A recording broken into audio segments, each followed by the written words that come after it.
In this video, I'm going to show you how I made the short film Covivid while I was stuck inside my house because of the quarantine. I mean, I'm still stuck in my house, but anyway, if you haven't seen the short film, go check it out first because if not, this is going to ruin it for you. I'll break this down by pre-production, production, and post-production. So pre-production. I decided to write a short film to keep myself creative while in quarantine.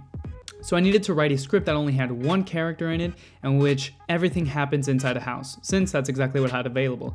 This house, and me. So I decided to write about being in quarantine. Also, I wanted to do something with horror, since doing scary things can be pretty cheap and easy, since it relies mostly on sound and using shadow and darkness. I then took Pascal's quote, "All of humanity's problems stem from man's inability to sit quietly in a room," and I turned that into "Man's greatest fear is boredom."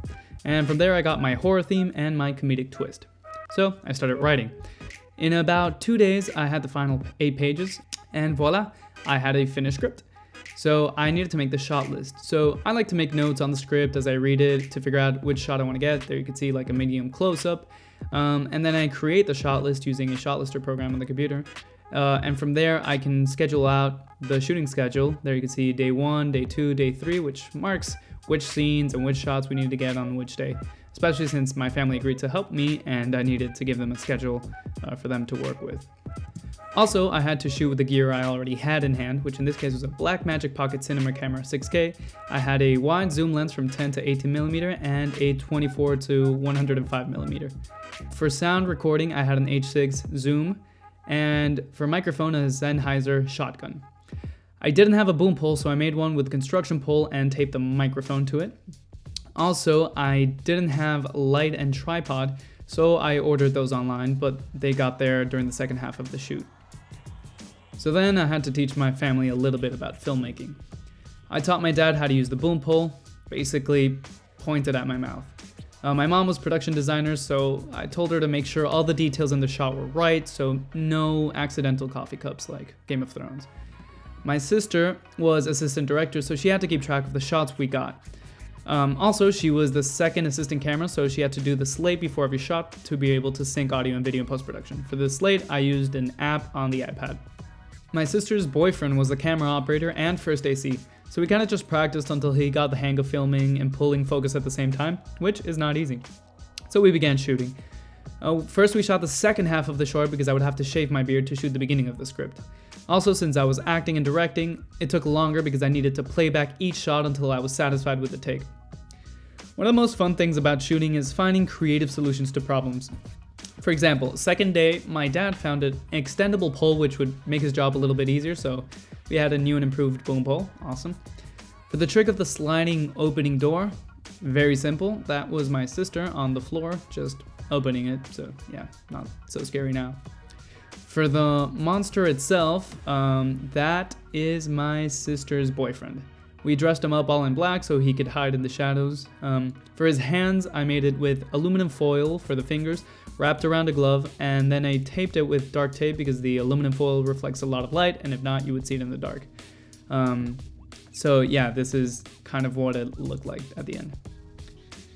Here you can see us shooting the running jump scare, which kind of looks ridiculous when you see the behind the scenes, but this is what it looks like in the short, where he runs after me, and then I close the door, and as you can see there, the doorknob starts moving like somebody's trying to get in.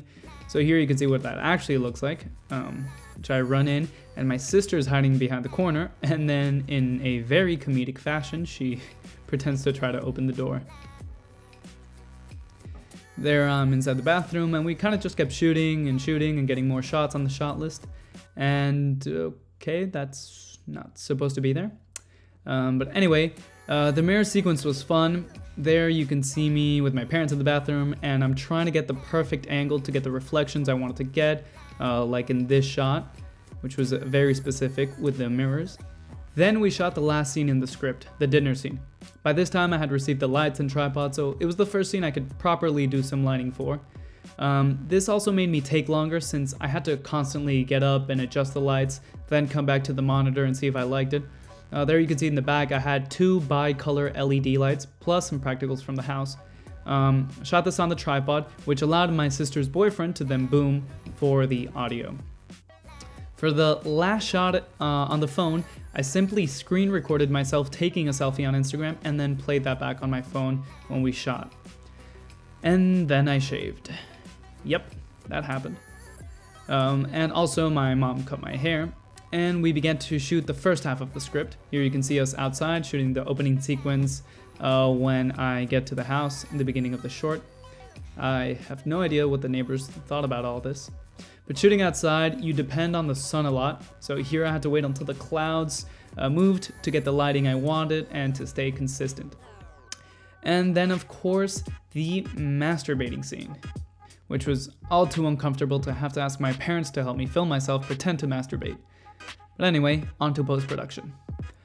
I shot in 6K and RAW, so I needed a lot of storage for those heavy files. In total, it was almost about 3 terabytes. I edited on Adobe Premiere Pro. Here you can see the finished timeline with the entire short cut together. After, to do the sound, I used Pro Tools. Here you can see all the dialogue, all the sound effects, music, everything in the audio. For the scary music and sounds, I bought a package of sounds called Singularity by Film Crux and began playing with them and layering them on top of each other to create scariness. So that's one sound. Here's another.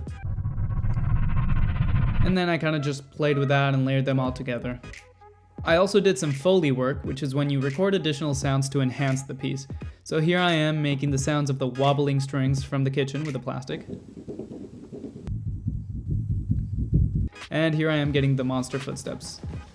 After sound is done, then comes color. So I throw it back into Premiere. There on the left, you could see what it looks like, the raw file from the camera, and on the right, after I applied some coloring to it. There are better softwares for doing color like DaVinci, but that's not my area of expertise, so I just did it in Premiere. I also made the poster in Photoshop, which I also know nothing about, so I just learned as I go. And then I decided to make a making of video, so I wrote this, and here we are. And so that's pretty much how I made a short film while I was in quarantine.